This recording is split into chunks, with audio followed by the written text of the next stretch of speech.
ბრენდი კინოში. რიგით მეორე ეპიზოდი, ჩემი ახალი რუბრიკის და დღეს განვიხილავ უმაგრეს საკულტო ფილმს, რომელსაც ამ ლუქით ვერანაირად ვერ შემოვკადრებთ მაგაზე საუბარს. ამიტომ მეიქაპი უკვე გავიკეთე, თუ მოგინდებათ მომავალში თქვენთან ერთად გავიკეთებ მეიქაპს, მაგრამ ახლა უნდა შევიდე და გავიპრანჭა, რომ ვიყო ისეთივე ბრთღვიალა და ბრჭყვიალა, როგორიც ეს ფილმი.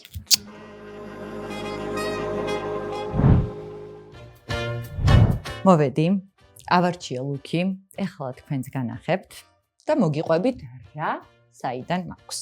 რადგან გეცფიზე საუბრობთ, ანუ აუცილებლად ამ კაბა შორტს ჩავიცმევ, არ ეთყობა რომ შორტია შიგნა, მაგრამ ეგეთია. და ძალიან ბრჭყვიალა და ლამაზია და მგონია რომ ძალიან შეესაბამება ამ ეპიზოდს. მეორე, რასაც ზევიდან მოვიცმევ, იქნება ესეც ბრჭყვიალა და ბრთღვიალა, ესეთი სახელოებით ცოტა გაშლილი. ხო, ის ვიყიდე საბერძნეთში, ეს ერთ-ერთი ქართველი დიზაინერის არის. ეხლა გადავიდეთ აქსესუარებზე.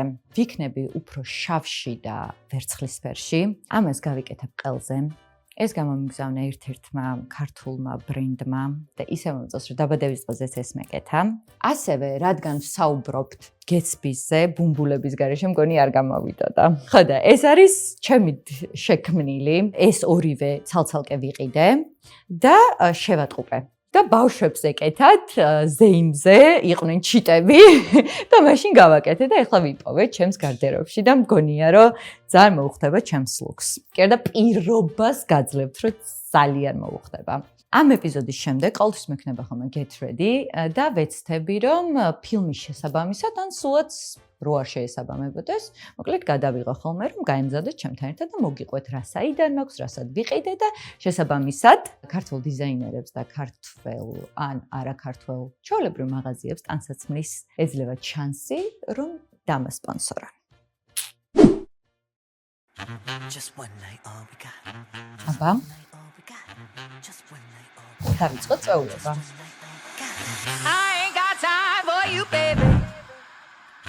Either you're mine or you're not. მეტყობა რომ პირდაპირ გეცბის წვეულებიდან თქვენს ეკრანებზე გადმოვხდი. ეს ეპიზოდი შეუძლებელია შამპანიურის გარეშე დავიწყო. წვეულება იწყება. A little party never killed nobody. So we gon' dance until we drop. A little party never killed nobody. Right here, right now is all we get. არა მართლა მგონია რომ არ არსებობს არც ერთი ადამიანი, რომელსაც ეს ფილმი არ უნახავს და არ მონდომებია 20-იანი წლების პაემანი. ყოველ ჯერზე ისეთი შეგრძნება მრჩება, რომ თითქოს მეც წვეულებაზე ვარ. და ეხლა მართლა ისე გამოვეწყო, რომ წვეულებაზე ვარ.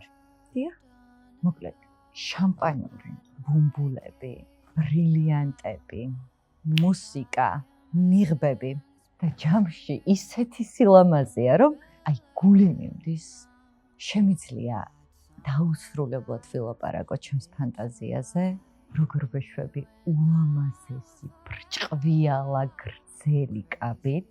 ეხლა კი გრძელი არ მაცვია, მაგრამ ჩემს წარმოდგენაში გრძელი ბრჭყვიალა კაბა მაცვია უზარმაზარ კიბეებზე და როგორ ვუახლოვდები დარბაზის შუაგულს, სადაც ჩემნაირივე გამოწყობილი საზოგადოება მხვდება.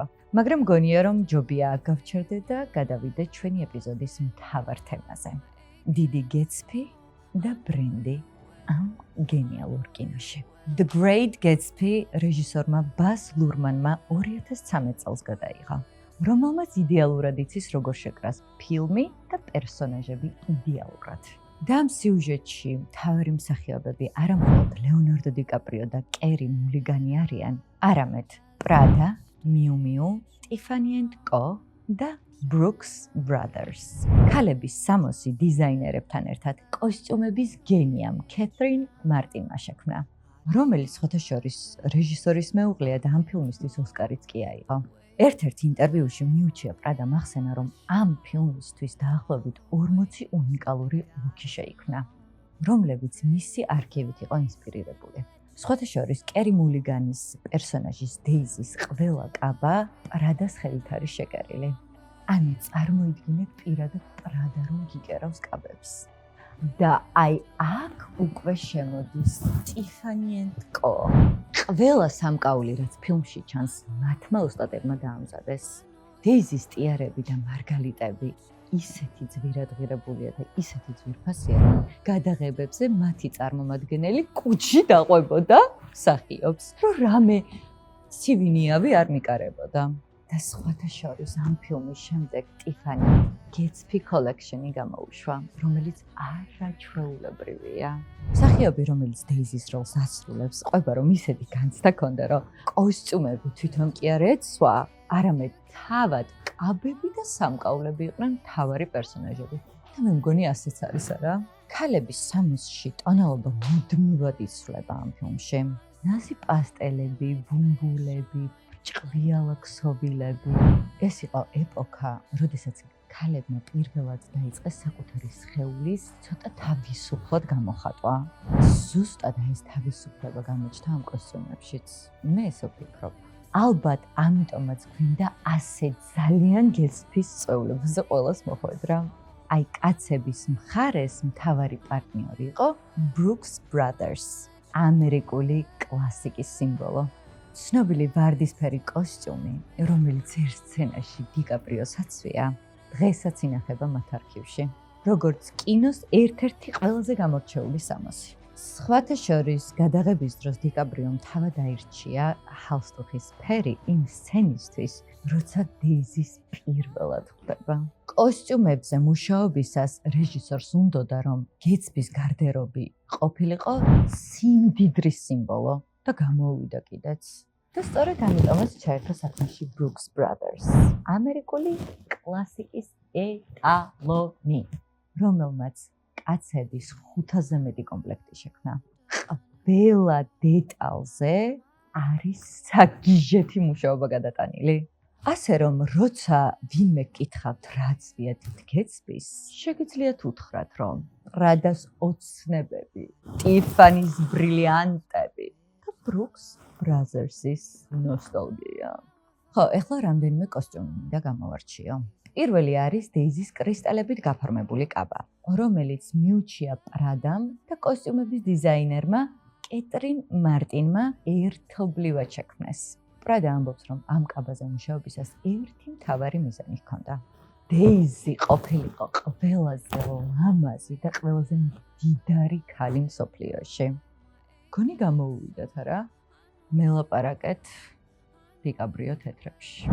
ის სცენა, სადაც წლების შემდეგ გეტსბი პირველად ხვდება დეიზის.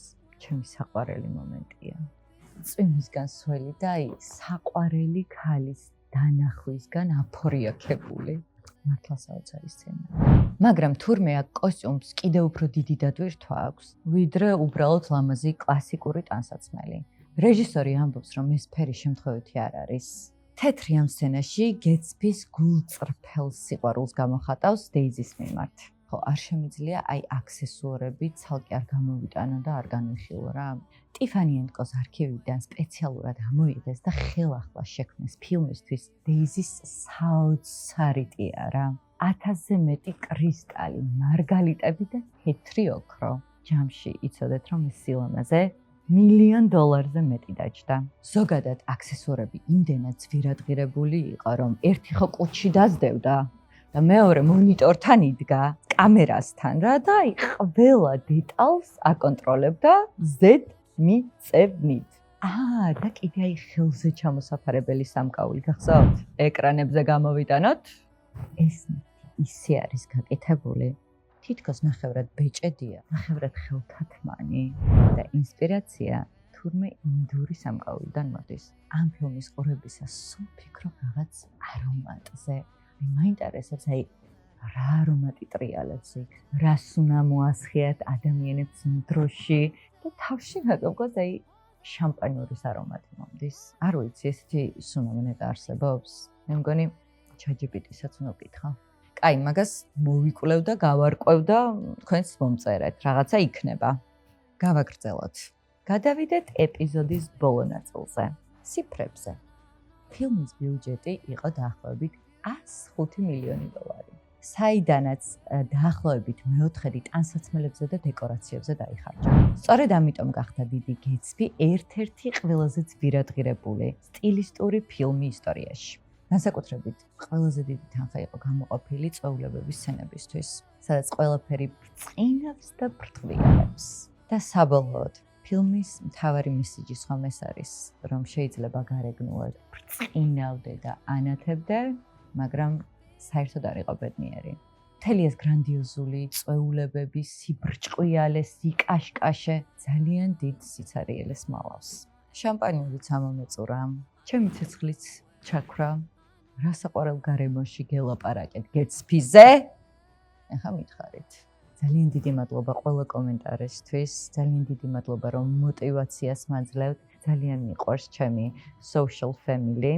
არ უნდა დაგავიწყდეთ რომ გამოიწეროთ voice-over-ის არხი, ზარზე დააყენოთ რომ როგორც კი ახალი რამე დაიდება, ეგრევე პირველებმა თქვენ უყუროთ. მე კი შემდეგ ეპიზოდამდე გემშვიდობებით.